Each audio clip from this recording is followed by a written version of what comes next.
Good morning, and welcome to the Federal Laboratory Consortium webinar series. Today's session is titled Open Innovation and Technology Scouting, Tools to Implementing Problem Solving in Government Entities. The presentation will run approximately 90 minutes with a question and answer period to follow. Your questions can be answered in the chat box in your webinar menu, which should be on the right-hand side of your screen. At the conclusion of the webinar, there will be a brief audience satisfaction survey. I encourage you to complete the survey as your comments will help us in the planning of future webinars. This webinar will be recorded and the recording and slides will be online within 1 week.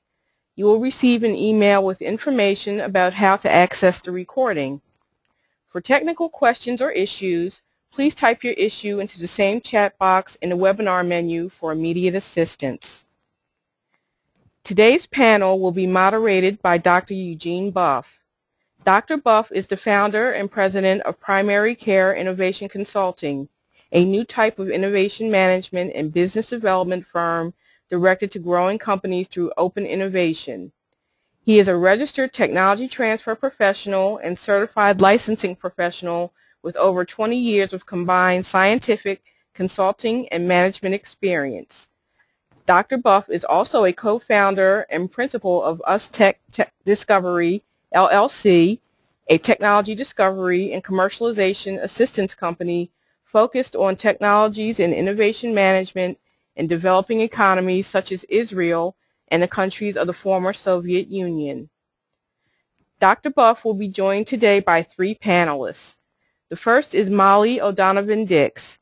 Ms. Dix is an innovation advisor for RTI International, an independent, nonprofit institute that provides research, development, and technical services to government and commercial clients worldwide.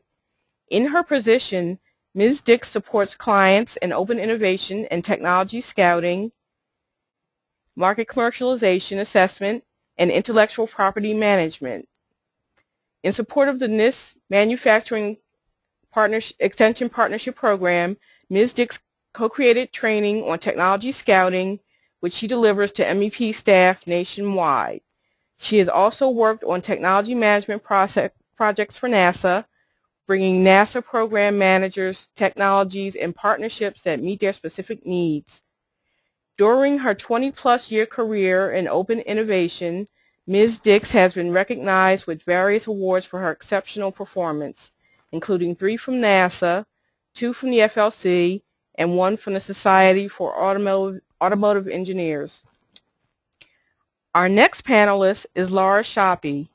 Ms. Schoppe is the president of Fuentek, LLC, a consulting firm that provides intellectual property management and technology transfer services. She has been a lead negotiator for major licensing agreements, strategic relationships, collaboration agreements, and equity financing deals at top universities, government agencies, and Fortune 500 companies around the world. Ms. Schoppe was named one of the top 25 businesswomen in the Research Triangle Park region of North Carolina. Today's remaining panelist is Phil Stern, Chief Executive Officer of Yet2.com.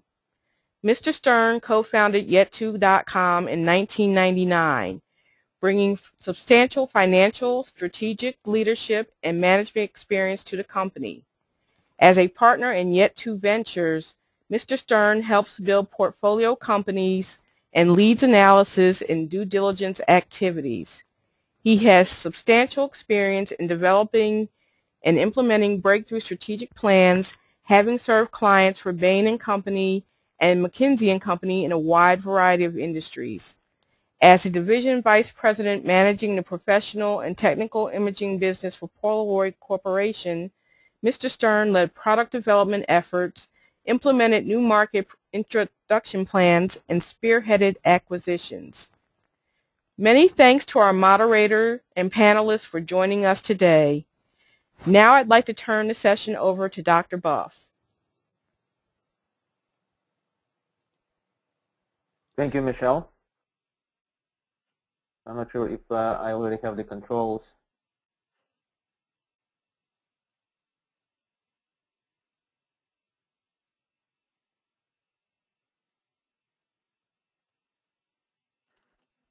I think I do. So thanks again, Michelle, FLC, and everybody who decided to attend.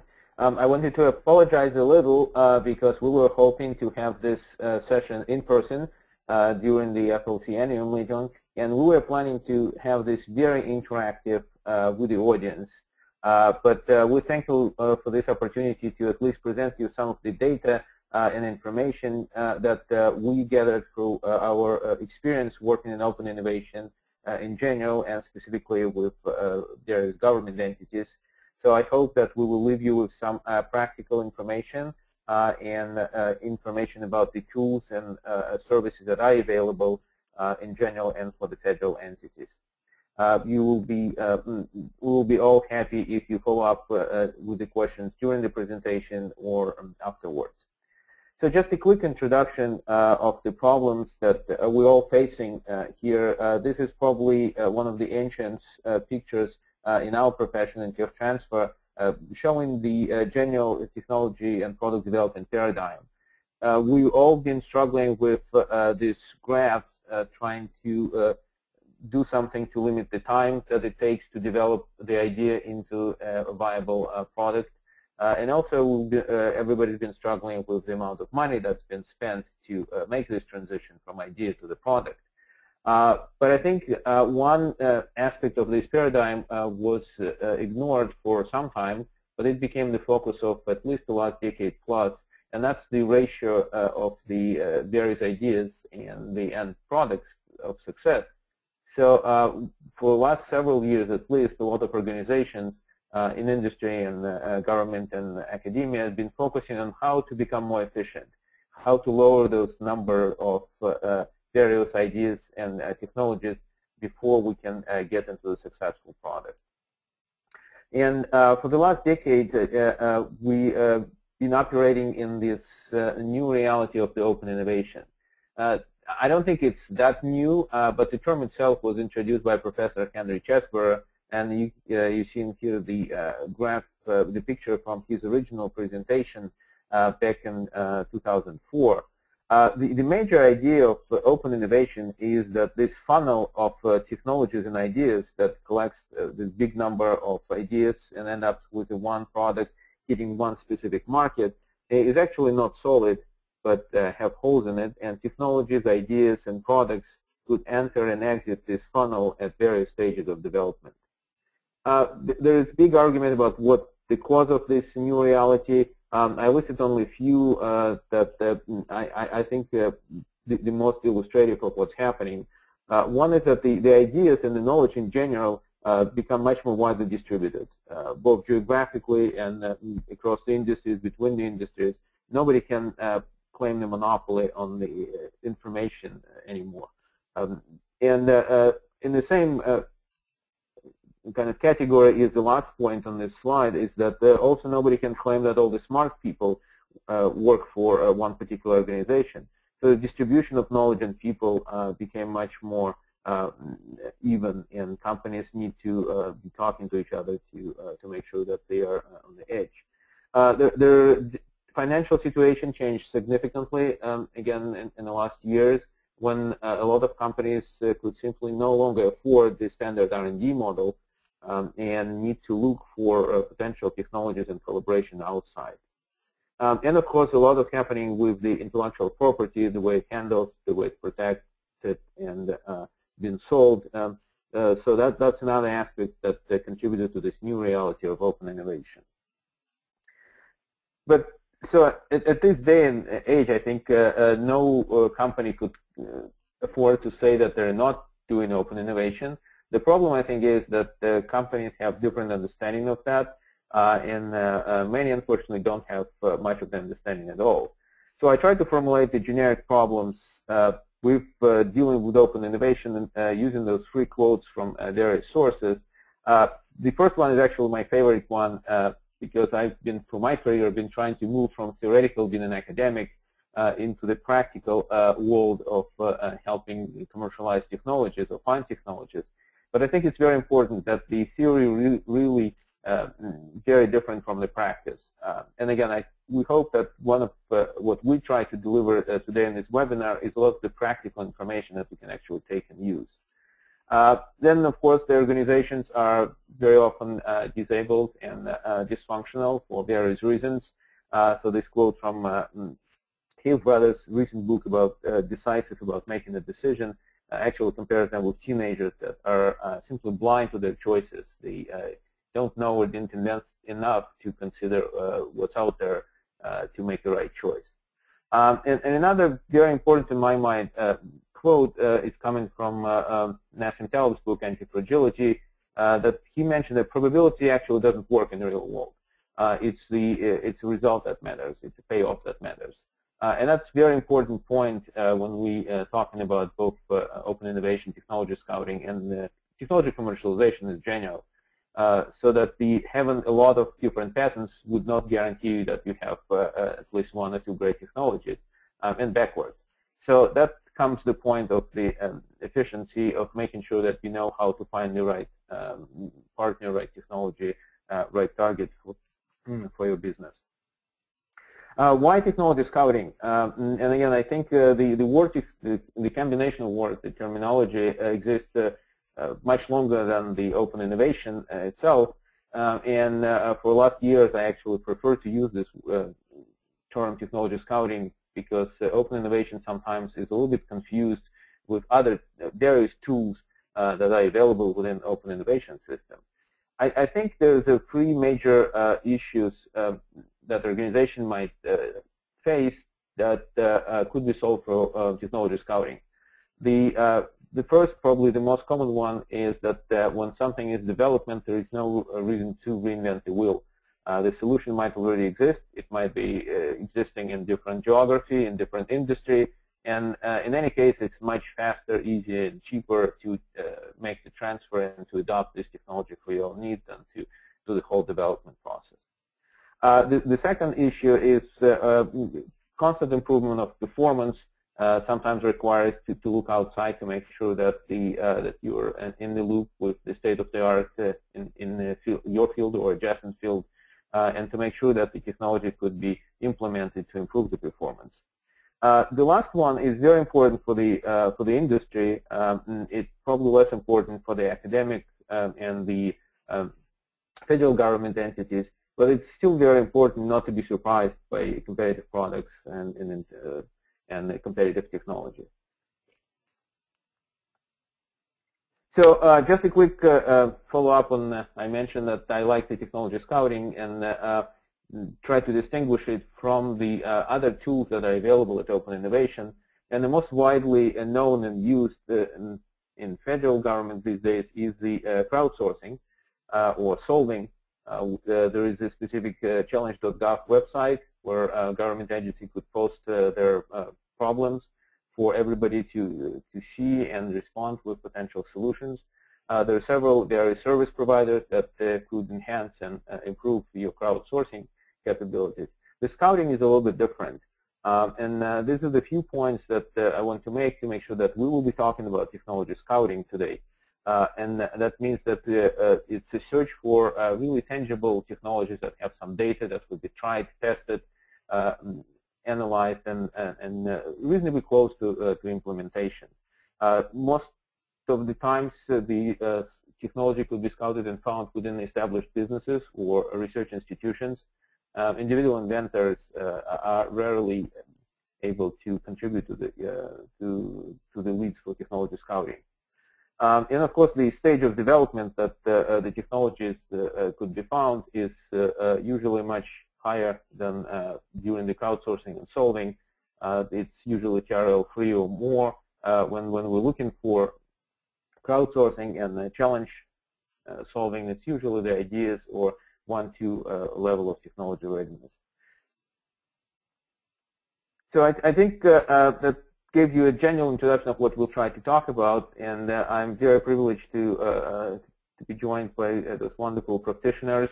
As Michelle mentioned, I think between four of us, we have close to 100 years of experience in technology transfer and open innovation.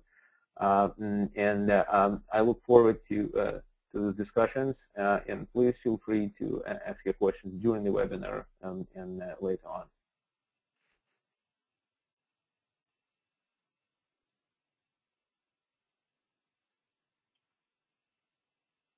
Great. Well, I think it's my turn, and this is Molly Dix. I'm with RTI International, and I love this virtual thing where you see a photograph, but I could be like a realtor. I could be like 75 years old, and my photo looks like I'm 40, but not 100 years. So just to introduce RTI and who we are and what we do, just to give you a little framework. RTI is a private applied research institute with the mission to improve the human condition by turning knowledge into practice. As a research institute, we have labs, we develop technology, we work in areas like clean energy, nanotech, sensors, health, and so forth. We also have social scientists, economists, and international development people working globally. And we are not-for-profit. We were started in 1958 as the cornerstone of the Research Triangle Park in North Carolina. And today our research enterprise spans the globe with nearly 4,000 employees globally in more than 130 scientific and technical disciplines. And these staff provide global and technical diversity for our clients. And I just give you that to frame kind of who we are and where we sit. As an institute, we've been doing open innovation before it was coined, as was indicated by Chesborough in the early 2000s.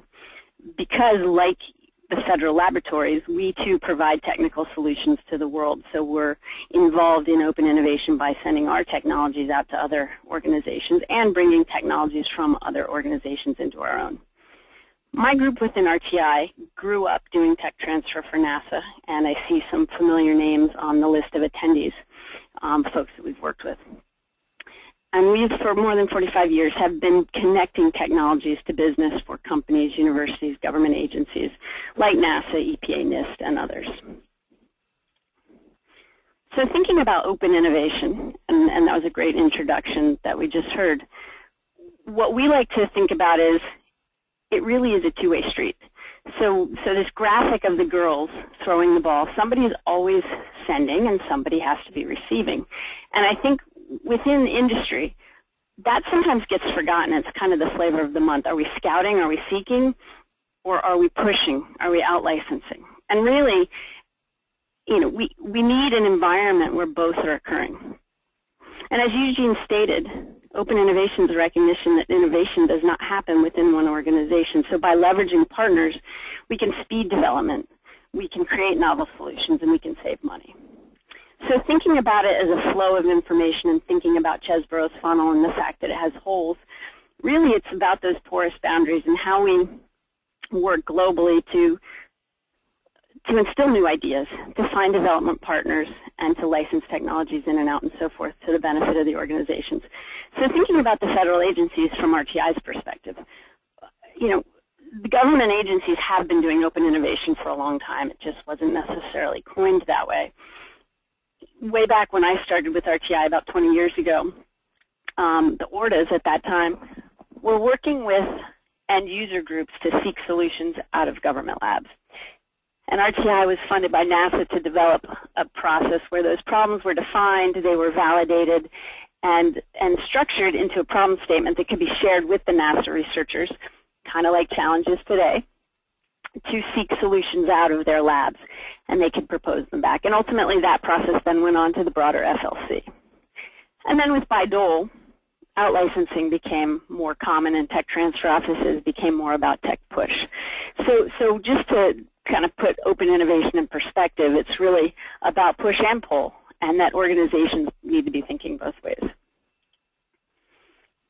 So one example of that, and I find this kind of interesting because this is a tech scouting presentation, and I want to tell you about an example where we were on the push side, working for NASA to market an aluminum silicon alloy that had been developed by NASA Marshall. And really the link to scouting is, as we were pushing this technology, describing the benefits, high temperature, high wear, lightweight, a tech scout from a company heard our message and connected, and ultimately the technology was licensed. and so really tech scouting, that's showing both sides of the street. So ultimately the success was that that Bombardier Recreational Products had this engine design. They couldn't get it off the drawing board. Within the piston, the port was failing because of a high temperature issue. So they were seeking this solution, which NASA had within the aluminum silicon alloy.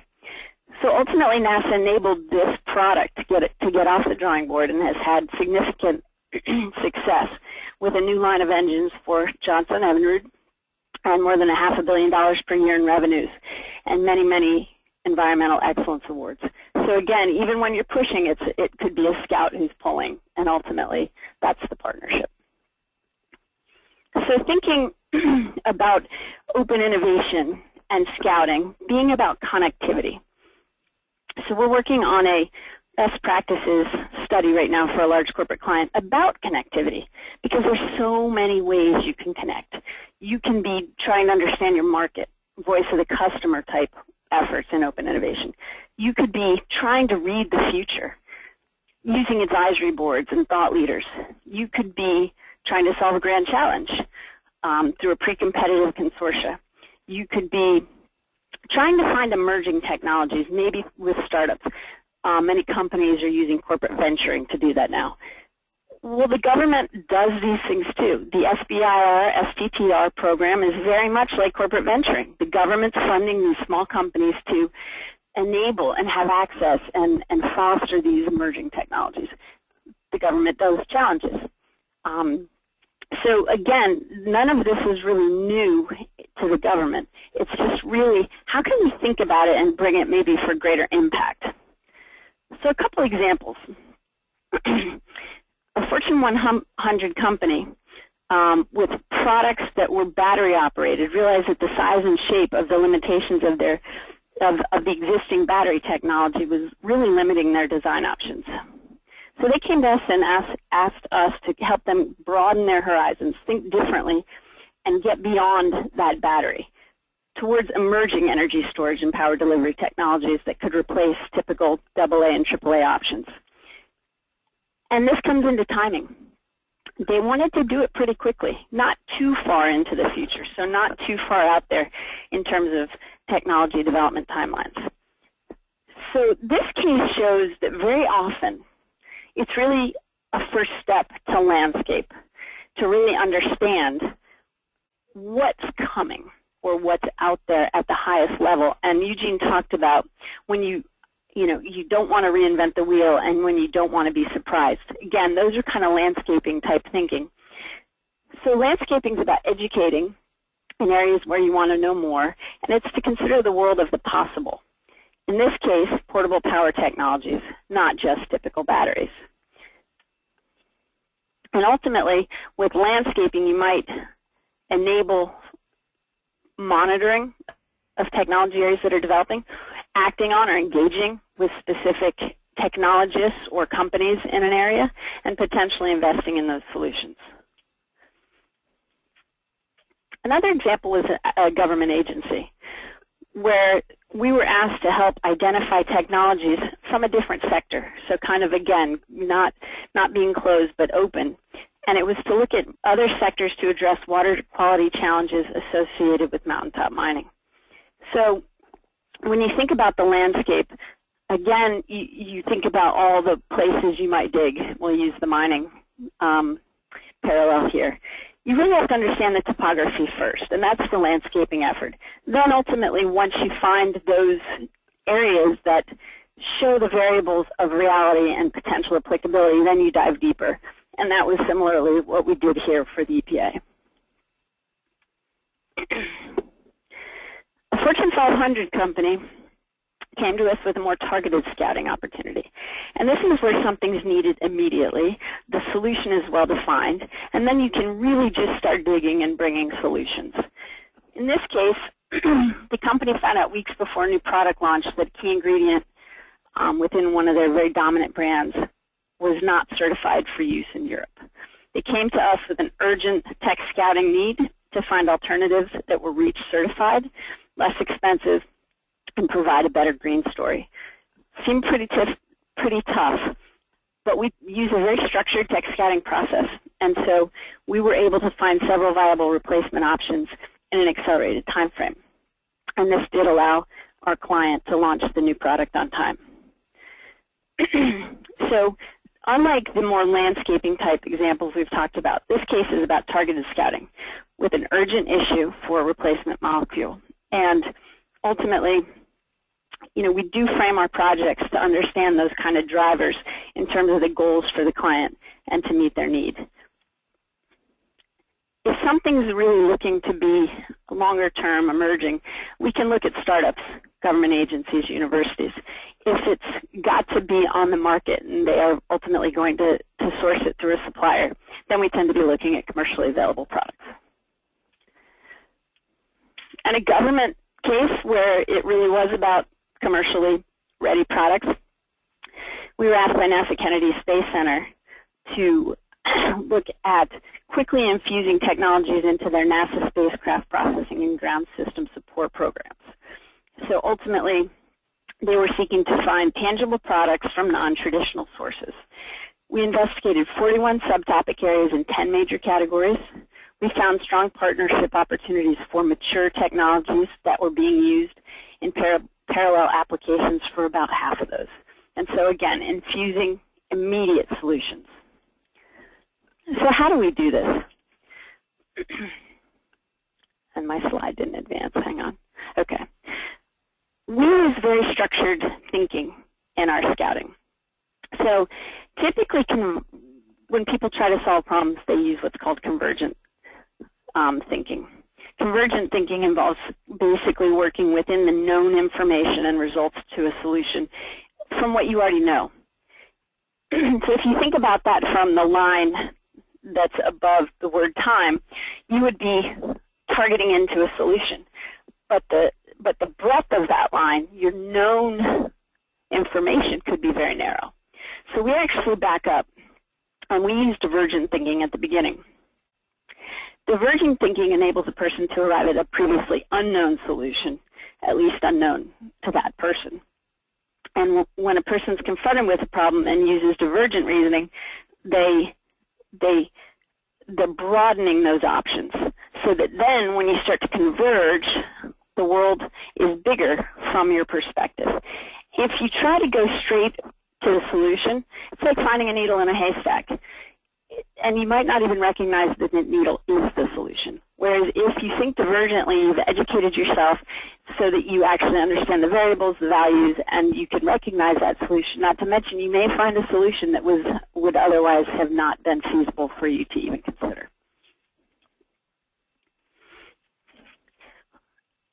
We also use a pretty basic methodology, okay? And if you think about it, it's, okay, strategize. Where am I going to search?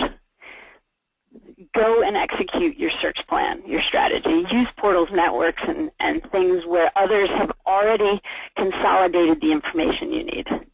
Consider your findings, capture it, analyze it. You can go back again because it's an iterative process. So it sounds pretty simple, but the key is to be deliberate, disciplined, and organized, and know how to use your tools. Getting the right experts and solution providers and really getting viable solutions is the difference between tech scouting and a fishing expedition. Having skilled scouts, good multi-discipline and multi-sector networks is critical, and it makes tech scouting successful and cost-effective. It's like that mining example. You can't just start digging holes all over the mountain. You really have to read the topography, consider the variables that are pointing to where the best solutions might be, and then start mining.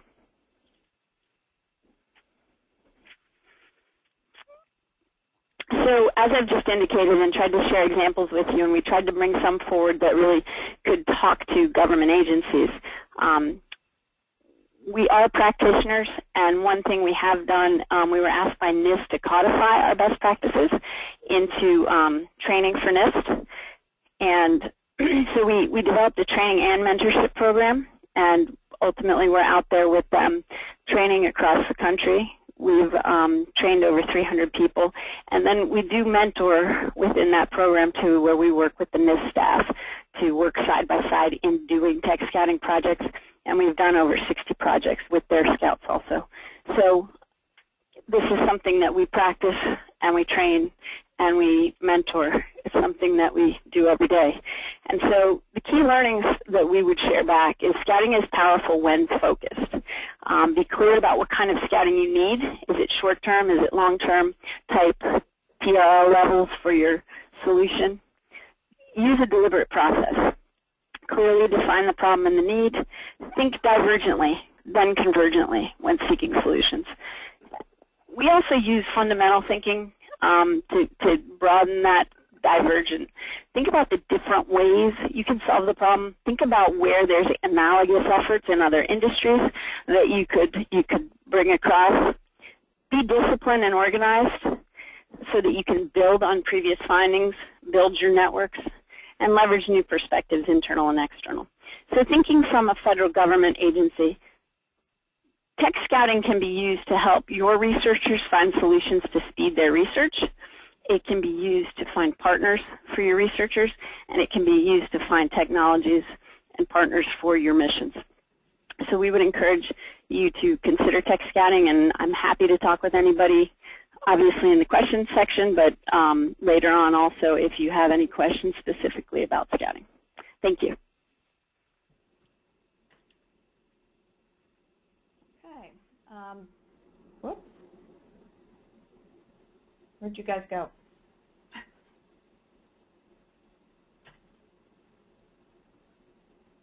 Lauren, the slide just went to the end. Can you pull it back up? I don't know what just happened. Thank you. Okay, this is Laura Schoppe, and I will also be talking about open innovation, although we do call it symbiotic innovation.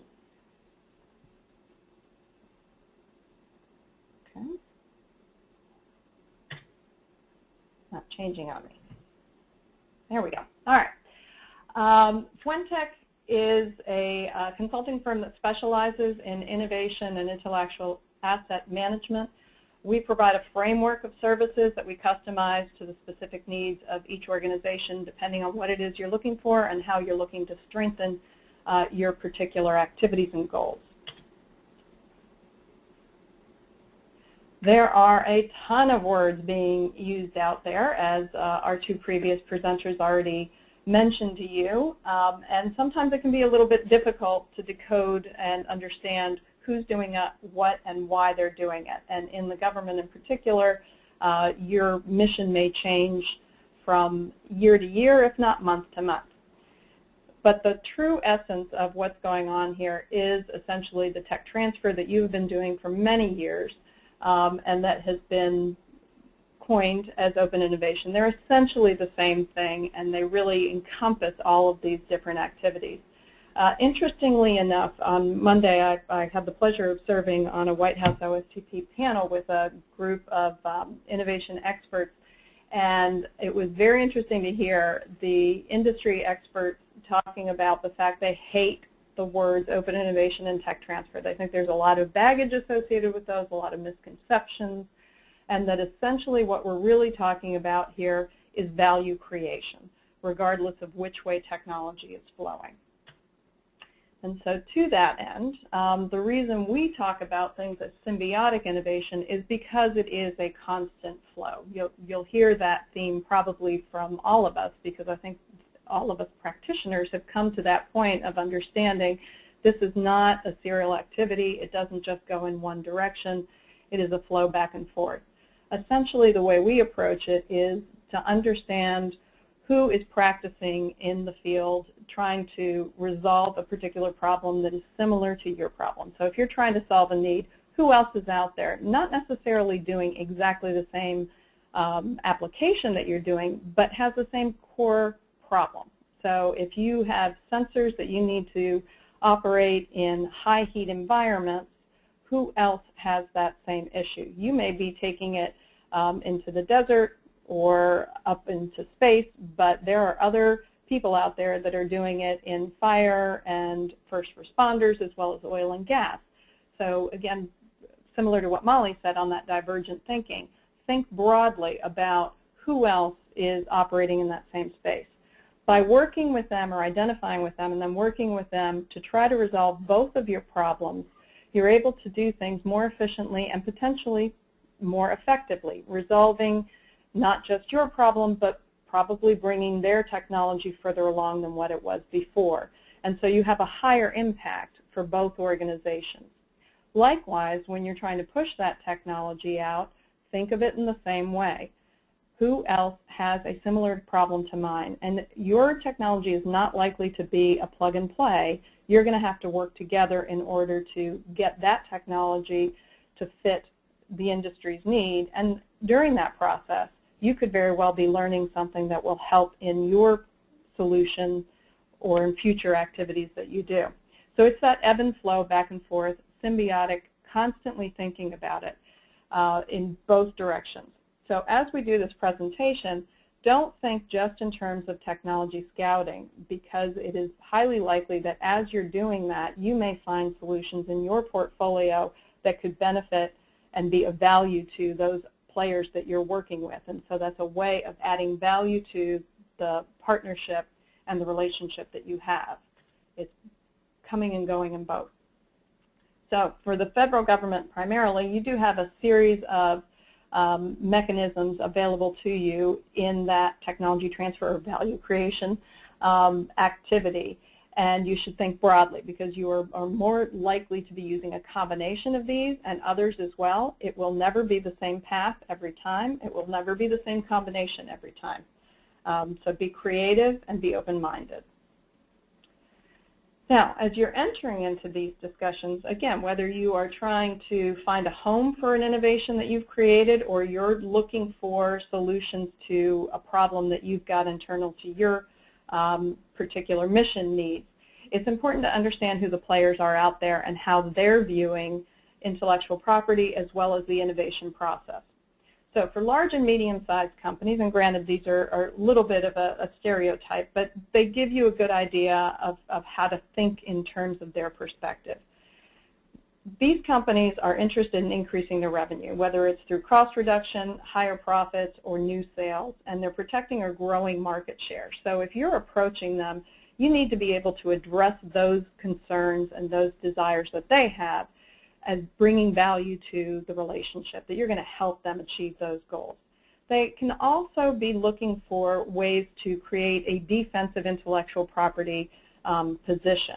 So protect themselves against others who might either go for a lawsuit or try to enter into their market. But they definitely are eager to find new opportunities out there and have really changed that mindset of the old days of not invented here, and become much more open-minded to identify who else out there has capabilities to reduce their costs and reduce their schedule. The next group is, in a way, a polar opposite, and yet they still have a lot of similarities, and that's the smaller, the startup entity. Don't forget them in this process, because they can be very agile. They are also interested in increasing their revenue and creating market value, but they are more likely to be looking for a way to leverage their intellectual property as part of a merger or an acquisition. But the reason they could be of interest to you is because of their agility. They will be able to work with you and quickly modify what they're doing and how they're doing it to adjust to what your needs may be. Plus, they are obviously a very good target for you through the SBIR, TTR mechanism, since you do have that pot of money that is focused on small organizations. The next group is really the research organizations. Universities and other groups that do research, they're not competitors to you, they're augmenters for you. They are developing earlier stage technologies, trying to come up with unique concepts. They look at intellectual property really as an outcome of their process, but they are not developing IP or patents just for the sake of developing those. They are also seeking research dollars. So you are a source to them as a partner, because they get grants. Universities are very often will get most of their grant and research development dollars from the government. So that's the relationship you've had with them in the past. But they may also be a potential partner where you're not always paying them. And I'll give you an example of that in the future, where you may be collaboratively pursuing proposals together and working with corporations in that whole process as well. Now, they will be early stage, much like the Federal Lab technology development. So if you're looking at technology scouting, your schedule is going to have to allow for the level of development that they are pretty typical in their development. And then last but not least is yourself, the government lab. And it's important for you to understand how industry views you. And lately, particularly because of politics and what's going on with your budgets and with changes in missions, they think you're very slow and very erratic. And you may think that as well of yourself. But the other thing that you need to make sure that you convey to industry and that you want them to understand is that you're responding to unique mission needs. And so you can't just develop technology for technology's sake. It has to have a purpose. And making sure you're communicating that effectively to them early on in the process will help in making sure that you don't have misunderstandings or that they have expectations that you're going to go off and solve all of their problems when it's not really addressing yours. Like universities, the way that you manage intellectual property is it's an outcome of the research that you develop. It is not the purpose of what you are doing.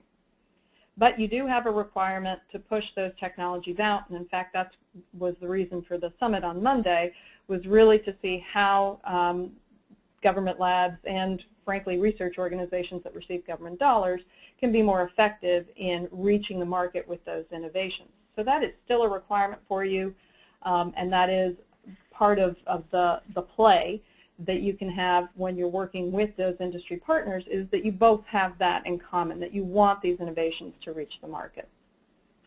So all of these players work together, and they can be partners on the same project. So don't, again, think linearly. It may be that you find an opportunity that couples a research organization along with a small company, and the player in the end who may adopt that technology could be a large company. Now, open innovation is not for everyone. That doesn't mean every project that comes along, you should look at it and say, we've got to go out there and try to find a technology that already exists to solve our problem. It really only fits in a few circumstances. So what you want to do is identify what those circumstances are early on in the process and make sure that it makes sense to pursue any kind of collaborative external activity. And so one of the first things is making sure that that root challenge is something that is going to be of interest not just to yourself to solve your mission needs, but is going to have an implication externally for the partner that you're going to be working with. So again, you're solving two problems. If you go back to that sensor in a high heat, harsh environment, that you have a need for that, but it's also going to improve the market position of somebody who's selling into the oil and gas industry, nuclear industry, or even fire safety. Another area that it is a good idea to take a look externally is when you don't have the personnel or the capabilities or the equipment to solve the problem on your own. It can be much more cost-effective and time-effective if you can work with somebody who's got more cutting-edge capabilities and that can bring that to the party and improve your reputation as well as your capabilities in solving that problem. The times where you don't want to move forward with open innovation is when the requirements are very unique to you, where it's a one-off.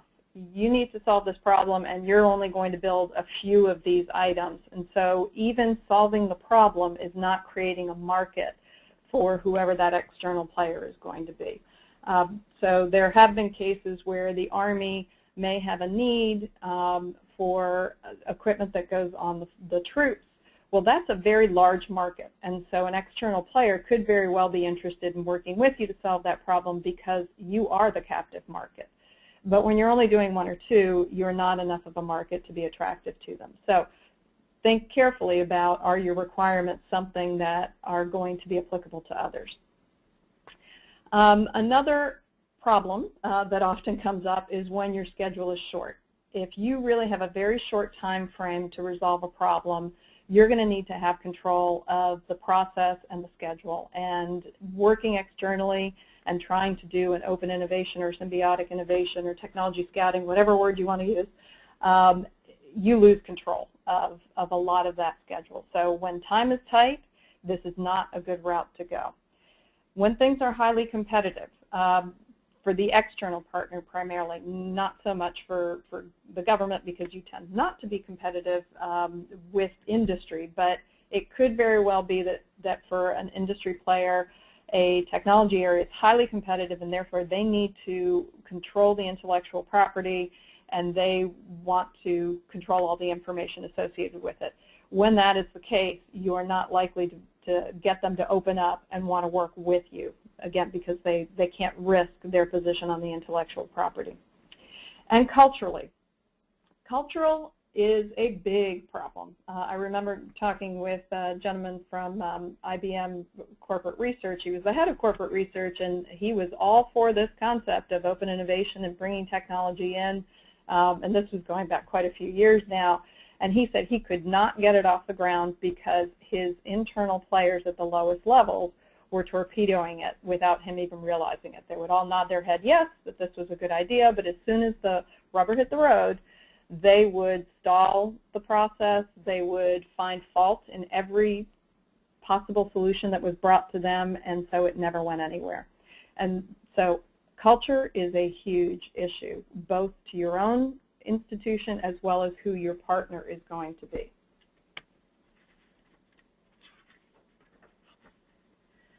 So, given that, the first place to start with open innovation is inside, is making sure that you understand the problem that's being put forth and you understand who the customer is. So at the core of our UAP process is the customer. And that is going to be anywhere from the innovator through management through the top of the organization, making sure that they are all in agreement that they want to do this, see the value of it, and are on board. Because as I just mentioned with the IBM example, any one of those players can stop this process, and it's a waste of your time and a waste of your resource. So you want to make sure that they recognize the value and the potential of the interaction. So working with them, making sure you understand what the problem is that you're trying to solve. And that's defining that need very carefully, articulating it well, determining what the requirements and the restrictions of it are so that you can go out and look broadly to find who else is out there, and that would be addressing it, who else can be a potential solution provider for you, and how you would work together in order to get the right solution specifically for your mission. Now, through that process of understanding as well as addressing, you want to be very honest about what the limitations and the prospects are. Going back to that previous slide of when not to do this. If the schedule is really tight, if this is only going to be a one-off, you want to tell management and the innovators that are trying to set this project up, this is probably not a good candidate for this, and here's why. So let's look for something else. It's not going to be every opportunity is going to be a home run.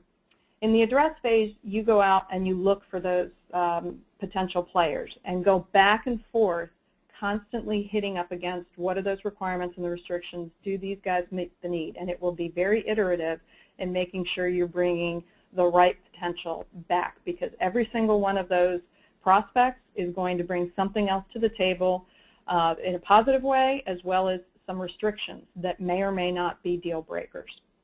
And then once you find the right set, making sure you present it, or frankly sell it, back to the customer, and that they are bought in and on board, so that when you actually do execute, they're not going to torpedo it and you're going to be able to move forward, both of you in good faith, both sides of that equation in good faith, iterating throughout.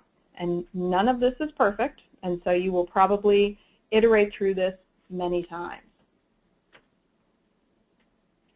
Now, on the outside part of it, there's a bunch of different portals out there that will be able to give you a first look at who is seeking information or who's seeking solutions, as well as what technologies are out there. And these portals are a great place to start to just brainstorm and get that idea of what are those different things that are similar to my need or my technology, my capability.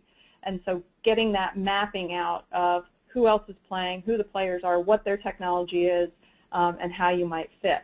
Now I'm going to do a specific plug. Phil right after me will do the plug for YET too, but I'm going to do a plug for Autumn. because I've served on the board and helped launch the Autumn Global Technology Portal, which is also open to government organizations. So you can post your needs as well as your technologies out there, as well as your capabilities. Don't neglect that, because there are things within the government organizations that are of value to external players that are encompassed in the capabilities that you have. So in getting those partners, there's some basic steps to go through. Universities are also doing a lot of what we're talking about today in making sure they fit with what's going on with industry players, and so I'll share with you what we talk about with them, and that is to do the market research, not just on today's technology or today's need that you're trying to solve, but in general, what is going on in the market that matches up with where your strengths are. And figure out what the trends are, who the market players are, what's that structure look like, and where you may fit within it. Certainly when you're doing a targeted effort, this is essential to do, but we also recommend that you do it on a regular basis for the core areas of your research capabilities and competencies, so that you, on a regular basis, have a good idea of what's going on out there. Develop relationships with those players that are key to solving the problem that you've got or pushing your technology out, and it's a lot of that back and forth. And look for those multiple opportunities for a longer-term relationship, not just today's transaction, but a long-term relationship. And listen, because they'll be telling you these are the other problems we have, and that's your opportunity to find other ways to work with them in the future. And then constantly analyze and prioritize as you go through, and if you don't have mutual value, this is not something that is likely to go forward. And always pay attention to your intellectual property rights throughout that process, because that can get kind of messy at the end, even though you may be allowing the partner to have your intellectual property at the end. Making sure that that is all well laid out in the agreement at the beginning will help everybody. We've got a bunch of different white papers and information available at that URL if you want more detail than what's provided in this short presentation. So quick case studies, just to have you think very differently about, it's not just here's my need, I want somebody to solve it and plug it on the shelf. It can take on all sorts of different forms. In this particular case, it was a government agency who wanted to compete on some funding that was available within the government, but did not feel that they had the technical veracity in robotics in order to be a winner in that competition process. And so we worked with them to identify who were the top in the field for robotics, who actually could bring something to the table for them besides just the relation or the reputation, and that the government agency had something to provide for them as well. And Carnegie Mellon, my alma mater, is the #1. It's not because it's my alma mater, but because they are #1 in robotics. They were the right candidate. We went and worked with them. It actually took a couple of months of discussions to find that fit of what within their vast capabilities was the right fit to bring a highest value, and what did our client have that was of need and value to them. And then we developed a proposal together, submitted it, won multi-million dollars to move forward with that. So that was a good success. Another one is a bit of a back and forth as well. In this case, it was a technology developed by NASA Johnson and spun out. It licensed by a company, but they continued to work with that company to find ways to disseminate the technology and find additional funding for it. And so the solar fridge has been used in third world nations to help in getting vaccines to their location, as well as in Haiti after the hurricane. So it has served many purposes, and we worked with NGOs to get it deployed in country, as well as to get additional funding for the company, which is a very small company, get the funding that they needed in order to be successful. So again, it was very iterative in pushing the technology out, but then understanding from them what their needs were and how could NASA help them in achieving those needs. Okay, with that, I will hand it over to Phil.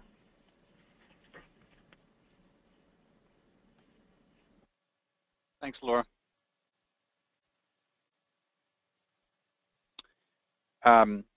Well, being the fourth one on the agenda, I've had the opportunity to listen to what folks have been talking about. So I'm going to focus on a couple of things, really on a couple of approaches, coming back to some things that Laura was talking about in terms of the choice of the projects, when it's appropriate, when it's not, and also specifically when you were thinking about a particular search project, what how you might state your need, how you might draft a document or communication about your technology need that would help communicate that to the outside market.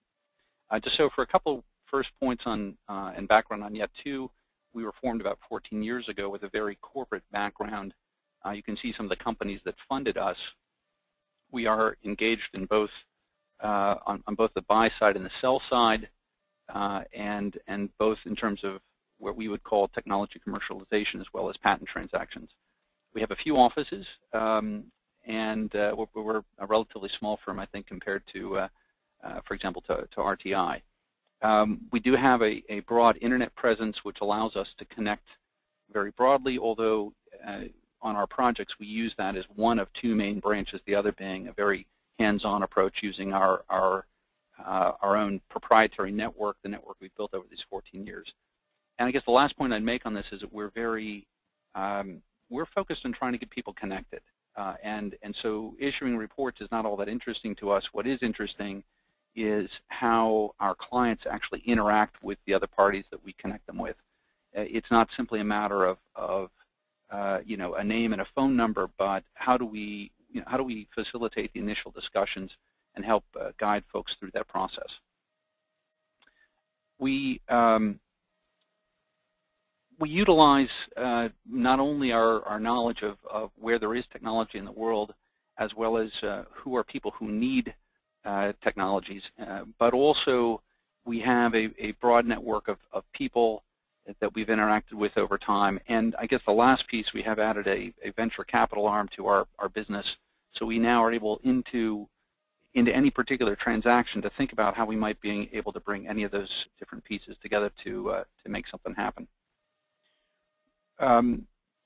We have had experience working with the government. I will say that most of our work is done in the private sector. We do work for our corporate clients globally, but we've had some very successful projects, a few that I've just mentioned here. We've worked with Air Force. We've had a project with NASA, which I'm going to use as an illustration of how a project might work with you, and then also some work with Y12, both on the technology acquisition and on technology marketing side. So just before I get into this, some thoughts about the choice of projects, I want to come back to the point that Eugene made about the difference between scouting and solving. And while he's made most of the points here, one thing I guess I would suggest is, what's the outcome? I would like to focus on that bottom row.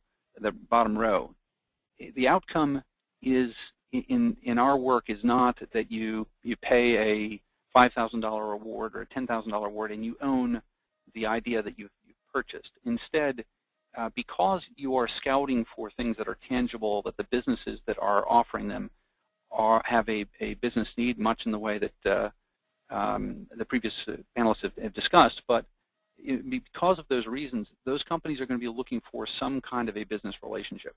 That could be a license. It could be that they would just do an outright product supply, but it could be joint research and development. I think SBIR project was an option. So there are several different outcomes, I think, that could come from this, but it is not. I'm just buying this idea that has come across the transom. So given that, I'd like to spend then a fair amount of time thinking about, if you were considering doing this, what kind of projects would you choose, and what role will you have to have in terms of managing this? This is not something you can completely turn over to, I think, as the other panelists have made very clear, something you can turn over to the outside advisor and have it kind of magically happen. Instead, you are going to have a pretty important role in making it successful. So first of all, let's talk about the choice of project. And I think this actually fits very well with some of the comments that Laura made about when you should, her chart that had the road with the two divergent paths. We like to think, we think about this in terms of what we call conduciveness to search. What's the likelihood that there's a solution that would emerge from beyond your core network? I'll have to say, in working with Y12, there were several situations where they would have said, gee, our needs are so unique. It's really, isn't it going to be challenging for anybody to be working in this area? We like to challenge that. We like to use some divergent thinking there as well, because I think we find that, in fact, the world is an incredibly diverse place, and people are working on many, many different areas. But it's certainly true that in the work that research labs do, sometimes your work is incredibly narrow to something you would be the world expert in, and it's not likely that others might be working there. So if it's not something we see as a likelihood of being able to find ideas outside, that typically says we'd prefer not to work on that project.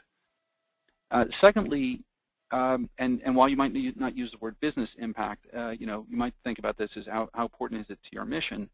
What is the urgency for this? Is this something that there is a lot of energy behind, or it would just be a nice to know? Is the trigger here that there is some real requirement or regulation that's been passed that we have to change, we have to make some need for that, or is it just an incremental improvement? And I guess the third major thing in terms of choosing a project is how ready are you to acquire and engage? Is the project funded? Is it something that would be staffed? Do you have the technical competence to evaluate and the budget to employ, or perhaps the budget to employ external evaluators? And again, as the others have mentioned, it's unlikely you're going to find something that is 100% ready to go. It's more likely that you're going to find something that has solved the key problems, the key issues, maybe 80% of the way there. You're going to have some willingness to complete the development, or at least to work with the supplier to help that take place. If the project meets those key things in terms of choices, then the question really is, will we be able to be in this role? Will we, do we have not just a project manager, but is there a real business leader? Is there somebody here who could, in fact, green light the spending to go forward? Will we be willing to have the involvement? We, at Yet to Come, use biweekly team calls so that and when I use the word with preparation, we have some clients who think that all they need to do is to show up to the biweekly team calls. The challenge is that we often send, we will send materials in between those meetings, and what we're looking to do is to get feedback on the materials we've sent, on the opportunities we presented, so that we're going to be able to engage with the outside market on a regular basis. We bring many, many candidates. We are oftentimes testing the boundaries of what is going to be interesting and not. And when our clients give us feedback, it not only helps us do a better job screening, but it actually helps us do a better job looking as we go forward. Will you be able to engage with external companies? Sometimes due to the particular sensitivity of the mission, due to even some specifics about the organization. I think, Laura, you mentioned culture. If you're really not willing to engage with the external companies, there's not a whole lot of reason to start down this path. You have to be, and corporate clients often have big issues around exactly what form of NDA or non-disclosure agreement that they will sign. That's important that the client is ready to engage and has thought through the issues. And for example, are you going to be able to evaluate samples? Do you want to receive samples? If you do get them, how, under what methodology will you test? Would you prefer to, in fact, send the protocol of how you'd like it tested to the suppliers and have them do that? Thinking through that engagement process is pretty critical. And then momentum. I think you got to get to the end zone. So it's all great. Might be a nice thing for us to have the discussions, but at the end of the day, we want to make sure that there's and this gets along with the project funding and staffing. But really, does do you have the momentum in your organization to kind of drive throughout this process? It's not a particularly fast process. It's not something that can be done in 2 months. So, and I'll talk about the schedule in a minute. But will you be able to stay throughout that process? Now, this is work that we do with our clients, and we are very happy to help clients think through the choice of a need. Here's a model that we developed in terms of just a simple kind of sliding scale. And I wish I could tell you that everything that, if your need is something that went entirely to the left, or if your need was entirely something to the right, it would make it something that was, it was a pattern that said this is a good need or it's a bad need. Unfortunately, this is something that really has to do with pattern recognition. So if for example, you have there's one example here, and again, this fits with Laura, your comment about how, if the timeline is incredibly short, if your deadline is in 6 months, it pretty much rules out the fact that you're going to be able to effectively work in this kind of a process. You'd better hope that a supplier has a product and a technology that you can use. But when we think about this, we are happy to work on needs that are relatively broad. We're happy to work on ones that are very narrow. We are fine if it is something where you've got a fair amount of background knowledge or no knowledge at all. But when you look through the pattern of this, you'd say, there are some patterns that are not terribly effective, and you'll probably recognize many of those on your own, but it's something that through, having done this for 14 years, when we look at a pattern, we can say, well, this one is going to be particularly challenging if you want, for example, if you're looking for if you think you might need very early stage technologies and you have very little interest to complete development, that's perhaps one of the most obvious patterns that's not going to be there. The flip side, though, if in fact you're fine and have a lot of capability here, then early stage maturity might be just fine. These are at least a few of the dimensions you might think about in terms of, is this a project that we would like to take on and engage in this process? So I guess that was one of my key points I wanted to mention during my discussion. I'm going to use our NASA pilot as an illustration of how a project might work. And to give you a bit of the time frame, we worked with NASA and kind of with a large set of needs initially, and there was a lot of value in that. And I guess I would say if you're looking to work with any of those any of the companies in this space, it would be best not to come with just here's the one thing we'd like to work on. It's fine, you can do that, but the challenge is it may be that it's not a great example either for your organization or for the company that you're proposing to work with as a supplier. Instead, it was very helpful that NASA brought us a relatively large list of candidates, and we were able to go through a prioritization session with them and give them some counsel and guidance on those that we thought would be conducive to our project's process. And in fact, there were a couple that we said, boy, this would be much better as kind of a scouting or looking for something that would be more of an award process. Out of that project, we selected 6 projects. Those were approved by NASA. We conducted our search and presented results to the technique owners of the individual projects. And then NASA went ahead and interacted with selecting those that had the highest priority. And we brought that back to them. I think I've got a 2009 versus 2010 problem there. So I think it was all in all about I think 10 or 11 months through this whole process. This chart shows a few of those, the 6 needs that we used. One was bone density measurement. This had to do with people who would be spending a long time in the space station.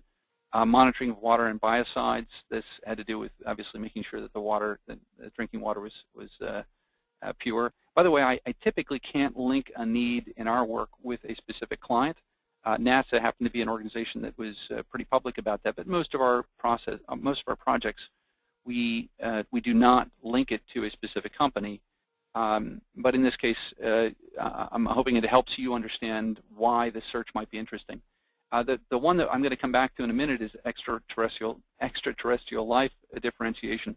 In this project, NASA was very interested in saying, hey, if we do find life on Mars, how will we know that it's Martian life and not just some something that we've brought from Earth and some some biology that's really Earth biology in the first place. So those are some examples. What you see here is that there were quite a few different technologies evaluated in each case. We had, in many cases, a couple thousand of some interest, but when we brought it down to those that were real possible solutions, it was in that 30 to 60 range, and then we ended up with very strong leads in about 5, in the range of half a dozen for most of these. The reason why extraterrestrial life differentiation was down to 1 is that they think they at that time had found what they believed was really very much a solution to that. So we draft we have a technique that we draft for each of these, and I think what I'd like to do is just to give you an example now on how you might think about stating that need. So if you're considering going down this process, how will you in fact articulate what it is you're interested in? You obviously need to clearly state what it would be that would satisfy it, and it's very helpful to be able to provide some constraints. What are some things that it has to do and that it must not do? But we try not to be too detailed or too many on that because we can do the filtering privately, but secondly, it's possible that those constraints are ones that could in fact be addressed either by you or by the supplier over time. So we typically don't put a lot of that in the need, but rather we keep it in our notes so that when we're doing the filtering we can be helpful there. But we also like to think about writing 2 different approaches to the need. So, for example, in the case I was just describing, if you think about the specific way of wording that, you'd say, well, I want to find ways to determine whether, if they're in fact, if the life we find is in fact Martian life. And but a more generic way of wording that might also be helpful because, perhaps the person who has the technology, as it's been said here before, it's both. You need both a seeker and somebody who's a technology provider. The person who's got technology and who's kind of out in the marketplace may not be thinking about solving the problem of life on Mars, but they may be in fact developing some very interesting biological assay techniques. These are 2 examples of that. So the specific way of wording this, you can read here. It's specifically, how could we conclusively differentiate between life found on other planets and similar forms of life that may have colonized the planet via contamination from earlier probes from Earth. So that's the specific answer. And in fact, we recognize that that might be very difficult, given that we only know of one planet that definitely harbors life. The generic form was we need to be able to classify a microorganism if known, and if the test recognizes it, it must be able to detect any serious differences between that microorganism and its known varieties. Now, you might say, boy, that's pretty far afield, but interestingly enough, this is, I believe, where the solution came from. We found somebody who was developing an assay, I believe it was in Europe, I think it was Germany, that essentially said, I can, because of the impurities developed, the human introduced molecules, I can tell you pretty much where any form of life comes from on the planet Earth, or at least I can tell you, based on these impurities, that in fact, humans have been involved in some way, in the chemical makeup of that living biology. Well, that was certainly then could be abstracted to the more specific one. Well, therefore, if we find something on Mars that has not been in some way, if we find a life form that's not been polluted some way by a human-produced chemical, then it has to be, therefore, ergo, must be something from Mars, because everything on Earth has some kind of human characteristic embedded in it now. That kind of at least illustrates the value of going to the generic formulation. That person certainly wasn't trying to solve that problem, the Martian problem, but they were certainly working on an assay that was particularly interesting and critical. So I guess the final key point I guess I'd like to make is around the why. And the best way I know how to give you a sense of why you might engage in this kind of process is to go to the to what our NASA client said. Here are some things that we found made this valuable. So either it eliminates the need for somebody to run literature searches. We probably would have missed some. It still takes time, but it's more efficient because you've got somebody who's helping pre-screen it. It's time and budget saving versus running a marketing survey, and and we can produce results in a relatively short time frame. And I'll speak about the time frame in a second. In addition, I talked about the outcomes being not just providing an award. There are ways, lots of different ways that people engaged as a result of these projects. So joint publications, I've got a list here of different things from joint site visits, research being financed, co-development. All of these are ways that might be outcomes, and it may not be, it certainly isn't just I've bought an idea. And that I think is critical for us is how are ways that we can help you engage with the other parties. I guess just before wrapping up, this is not something that can happen overnight. It typically is, in our minds, about a 6-month project. I've illustrated that here by saying, it takes us a little bit to make sure we get this, the need clearly understood from the kickoff, and we draft that. We do a lot of our searching over about a 3-month period, and then and what we should be showing here, and it's tough to do on a kind of Gantt chart, but there's a lot of interaction during this process. There's a lot of iteration. We very frequently, after about a month of searching, will restate the need and put it out in a different version based on the kind of feedback we're getting with from our client. So you can see those biweekly meetings are really critical to us to making sure that that by the end of our posting period, we're able to make course changes, do the search in a slightly different way to bring back the best opportunities we can. And of course, because our goal is not just simply issuing the report, which we could probably do it at the beginning of month 5, we want to be starting engagement with the other parties even throughout this process, but in fact is certainly on a continuing basis thinking about how samples might be evaluated and so forth. So really that's those are some of the key things I think to add on to the great material that others have presented here so far. I'd just like to say thanks. It's great to have so many folks participating in the webinar, and got a photograph here of Eugene and Phil, standing next to the I guess he's an invisible astronaut, but in any case, look forward to responding to any of your questions as we go forward. Thank you.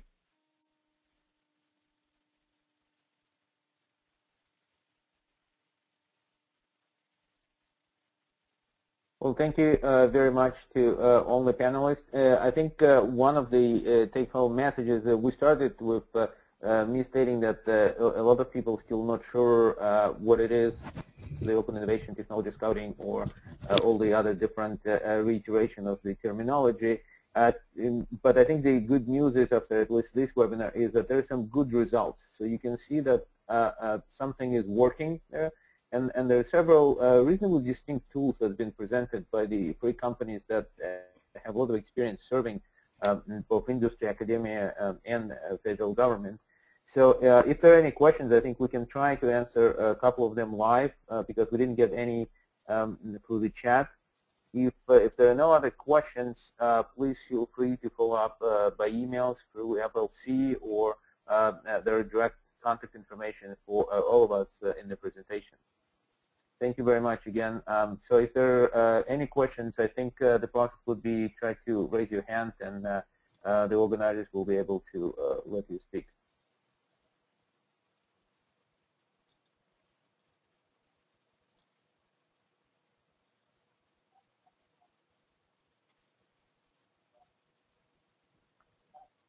All right, well, I hope we didn't put everybody to sleep. Thanks again. Michelle, you want to make some closing remarks, and I hope there will be some follow-up, and we'll look forward to working with you if you have appropriate projects in mind. Thank you, Eugene. That's all the time we have for today. Thank you to all of our panelists. You can find the webinar recordings online within the next week. Also, please be sure to complete the survey at the conclusion of this session. We hope you will join us for the next webinar on Tuesday, June 11th, 2013, which will be the first in FLC's new webinar series produced in conjunction with the Industrial Research Institute. Thank you for joining us, and have a great day.